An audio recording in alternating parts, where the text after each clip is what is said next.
إن الحمد لله نحمده ونستعينه ونستغفره ونعوذ بالله من شرور أنفسنا ومن سيئات أعمالنا من يهده الله فلا مضل له ومن يضلل فلا هادي له أشهد أن لا إله إلا الله وحده لا شريك له وأشهد أن محمدا عبده ورسوله.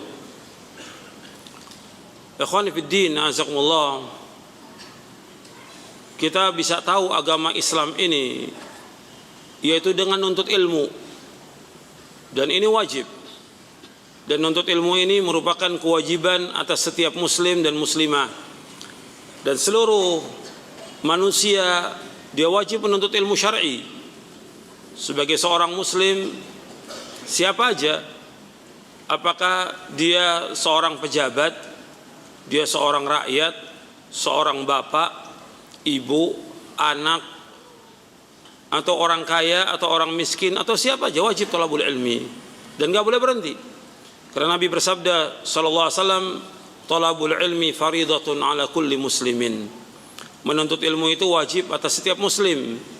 Dan kita harus meluangkan waktu untuk menuntut ilmu syar'i. Dan antum datang ke tempat ini merupakan nikmat yang paling besar. Allah memberikan taufik kepada antum untuk datang mengaji, menuntut ilmu. Ini kesempatan yang luar biasa.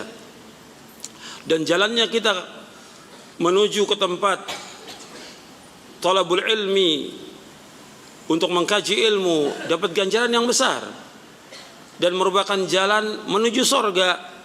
Sebagaimana sabda Nabi sallallahu alaihi wasallam, Nabi bersabda sallallahu alaihi wasallam, "Wa man salaka tariqan yaltamisu fihi ilman sahhalallahu lahu bihi tariqan ila al-jannah wa majtama'a qaumun fi baitin min buyutillah yatluna kitab Allah wa yatadarasunahu bainahum illa nazalat alaihimus sakinah wa ghashiyatuhumur rahmah wa haffathumul malaikah wa dzakarahumullahu fi man 'indah wa man batta'a bihi 'amalu lam yusri' bihi nasabu." Akhrajahu Muslim. Dari sahabat Abu Hurairah radhiyallahu an, ia berkata, telah bersabda Rasulullah sallallahu alaihi wasallam, barang siapa yang berjalan untuk menuntut ilmu, maka Allah akan mudahkan jalannya ke sorga. Perhatikan itu. Barang siapa yang berjalan untuk menuntut ilmu, maka Allah akan mudahkan jalannya ke sorga. Dan tidaklah berkumpul satu kaum di satu rumah dari rumah-rumah Allah, di satu masjid dari masjid-masjid Allah, yang mereka membaca kitab Allah, mereka pelajari di antara mereka, melainkan yang pertama akan turun kepada mereka sakinah, ketenangan. Yang kedua akan diliputi rahmat Allah Subhanahu wa taala. Yang ketiga akan dikelilingi oleh para malaikat. Dan yang keempat, Allah akan sebutkan mereka di hadapan malaikat yang berada di sisi Allah Subhanahu wa taala. Dan barang siapa yang lambat amalnya, tidak dapat dikejar oleh nasabnya. Artinya kalau dia tidak melakukan amal-amal saleh, meskipun nasabnya tinggi, nggak akan bisa menyelamatkan dia nanti pada hari kiamat. Hadis ini sahih, diriwayatkan oleh Imam Muslim dan yang lainnya. Jadi ikhwan fillah, azakumullah, menuntut ilmu ini satu kewajiban dan satu kemestian, satu kepastian yang harus dituntut oleh setiap muslim dan muslimah, siapa aja, termasuk pengurus yayasan, pengurus masjid, panitia pengajian, dan yang lainnya harus nuntut ilmu. Jadi kalau sudah dimulai kajian, semua harus duduk di majelis ilmu. Hatta panitia harus duduk. Jangan disibukkan dengan yang lain, karena mereka wajib thalabul ilmi.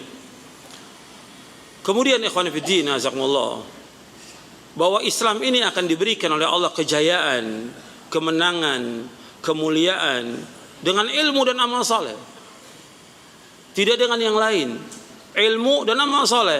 Karena Nabi Muhammad sallallahu alaihi wasallam diutus oleh Allah dengan membawa ilmu yang bermanfaat dan amal saleh. Sebagaimana Allah berfirman dalam surah At-Taubah, surah Al-Bara'ah, surah yang ke-9 ayat 33. Allah berfirman, "Huwallazi arsala rasulahu bil huda wa dinil haqq liyudhhirahu 'ala ad-dini kulli walau karihal musyrikun." Allah berfirman dalam surah At-Taubah ayat 33, dan dialah Allah yang telah mengutus Rasulnya dengan membawa al-huda, petunjuk, wa dinil haq, dan agama yang hak, liyudhhirahu 'ala dini kulli, agar Allah menampakkan agama ini di atas seluruh agama meskipun orang-orang musyrik tidak menyukai. Dijelaskan oleh Al-Imam Ibnu Qayyim, dijelaskan juga oleh Syekh Abdurrahman bin Nasir As-Sa'd dalam tafsirnya Taisir Karim Rahman fi Tafsir Kalamil Mannan. Kata beliau bahwa Allah mengutus nabinya Muhammad SAW dengan membawa al-huda, yang dikatakan al-huda al-ilmun nafi'. Walladzi arsala rasulahu bil huda, al-huda al-ilmun nafi'. Yang dikatakan petunjuk itu ilmu yang bermanfaat. Wa dinil haq al-amal salih, agama yang hak yaitu amal saleh. Liyudhhirahu 'ala dini kulli, agar Allah menampakkan agama ini di atas seluruh agama meskipun orang musyrik tidak suka. Jadi kejayaan Islam itu diraih dengan talabul ilmi. Umat Islam wajib menuntut ilmu semuanya, termasuk para dai, termasuk para ustadz, harus talabul ilmi, harus belajar terus. Sampai kapan? Sampai diwafatkan oleh Allah SWT. Nggak boleh berhenti. Dan nggak boleh orang merasa cukup. Saya udah pernah nuntut ilmu di pesantren, saya pernah nuntut ilmu di satu lembaga ini. Nggak cukup. Terus. Karena ilmu Allah itu sangat luas. Dan kita harus terus thalabul ilmi sampai diwafatkan oleh Allah, sebagaimana yang ditanyakan kepada Imam Ahmad bin Hanbal, Imam Abdullah Ibn Mubarak dan yang lainnya, sampai kapan wahai imam kami nuntut ilmu? Sampai mati, sampai kita diwafatkan oleh Allah. Nggak boleh berhenti. Nggak ada istilah sibuk, nggak ada. Nggak ada. Harus luangkan waktu belajar tentang agama sampai kita paham tentang agama ini. Itu yang wajib.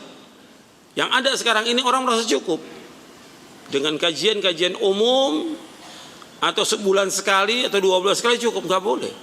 Dia harus thalabul ilmi, mengkaji kitab-kitab para ulama salaf, fahami Al-Quran wa sunnah ala fahmi salaf sampai dia faham. Kemudian dia wajib amalkan. Sebab ilmu untuk diamalkan, bukan untuk koleksi ilmu. Sebagaimana dikatakan oleh Abdullah bin Mas'ud radhiyallahu an, ta'allamu fa idza 'alimtum fa'malu. Belajarlah kalian. Kalau kalian sudah belajar, amalkan. Dengan ilmu dan amal saleh ini Allah akan meningkatkan kejayaan umat Islam dan juga nilai diri kita di hadapan Allah. Makanya 3 yang harus antum ingat itu. Yang pertama iman, yang kedua ilmu, yang ketiga amal saleh. Antum ingat itu. Yang pertama iman, yang kedua ilmu, yang ketiga amal saleh. Dan ini diulang-ulang oleh Allah dalam Al-Quran. Allah menjamin surga bagi orang yang beriman dan beramal saleh. Untuk melakukan amal soleh harus dengan ilmu. Makanya Ibnu Qayyim mengatakan rahimahullah, al-ilmu imamul amal. Ilmu itu imamnya amal. Kita nggak akan bisa melakukan amal soleh tanpa ilmu. Ilmu yang bagaimana? Ilmu syar'i. Al-Quran was sunnah ala fahmi salaf, ini wajib dipelajari. Karena yang diangkat derajatnya oleh Allah orang yang berilmu syar'i, bukan orang yang paham tentang teknologi, tentang ekonomi, tentang politik, bukan itu. Yang Allah kehendaki disuruh kita belajar ilmu syar'i. Yang diperintahkan oleh Rasulullah SAW belajar ilmu syar'i. Yang diangkat derajatnya oleh Allah dunia dan akhirat ilmu syar'i. Sebagaimana Allah berfirman dalam surah Al-Mujadilah ayat 11, yarfa'illahu alladhina amanu minkum walladhina utul ilma darajat. Allah mengangkat orang-orang beriman di antara kamu dan orang berilmu beberapa derajat. Yang dimaksud ilmu di sini kata para ulama, ilmu syar'i. Al-Quran wa sunnah ala fahmi salaf. Makanya kita harus belajar terus. Jangan merasa cukup dengan ilmu kita yang ada. Kita masih sangat kurang. Saya dan antum sama. Kita sebagai talibul ilm, masih ribuan kitab yang belum sempat kita baca, yang kita harus belajar lagi. Kemudian ikhwan fiddin a'azakumullah, bahwa ilmu itu, mulianya ilmu tergantung dari apa yang dikaji. Makanya asyraful ulum ilmu tauhid. Ilmu yang paling utama, yang paling mulia ilmu tauhid. Ini yang harus kita kaji dulu. Dan ini harus terus kita kaji sampai kita paham bagaimana kita mentauhidkan Allah Subhanahu wa taala. Karena para anbiya war rusul alaihi wassalatu wassalam, semua dakwanya mereka mengajak manusia untuk mentauhidkan Allah Subhanahu wa taala. Ini asyraful ulum. ilmu yang paling mulia dari seluruh ilmu itu ilmu tauhid. Maka ini harus kita kaji tentang tauhid ini. Nggak boleh berhenti. Jangan merasa cukup. Saya udah pernah mengkaji tentang tauhid, sudah selesai. Nggak cukup. Antum sudah berapa kali namatkan? 10 kali aja masih terus kita harus pelajari lagi. Karena dulu para ulama menamatkan kitab itu nggak cukup sekali. Ada yang menamatkan sampai 20 kali. Ada yang menamatkan sampai 50 kali. Gitu. Dan kita merasa kadang-kadang baru baca satu kitab udah cukup. Sudah ngajar lagi. Sudah ngajar. Kapan dia belajarnya dan siapa yang bimbing dia? Nggak boleh. Dia harus pelajari, tamatkan kitab itu berkali-kali sampai dia paham, baru dia boleh ngajarkan. Dan juga dia harus tanya kepada orang yang lebih ahli, yang paham tentang itu. Dan kitab ini mempunyai syarah banyak, puluhan syarahnya. Nanti saya akan jelaskan bagaimana dai itu dia wajib untuk berilmu dan dia tidak boleh berdakwah kalau dia tidak punya ilmu. Mudah-mudahan dari apa yang kita kaji bermanfaat untuk saya, untuk antum sekalian. Wassalamualaikum warahmatullahi wabarakatuh.